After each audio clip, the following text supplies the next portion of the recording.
อรุณสุดใดអ្នកទាំងអស់គ្នាក្នុង Facebook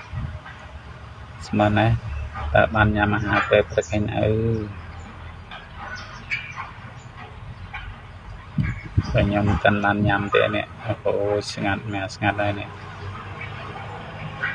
រថកង់3អត់មានណាជីសោះរថផ្សារឥឡូវស្ងាត់យកទៅមែនទេហ្នឹង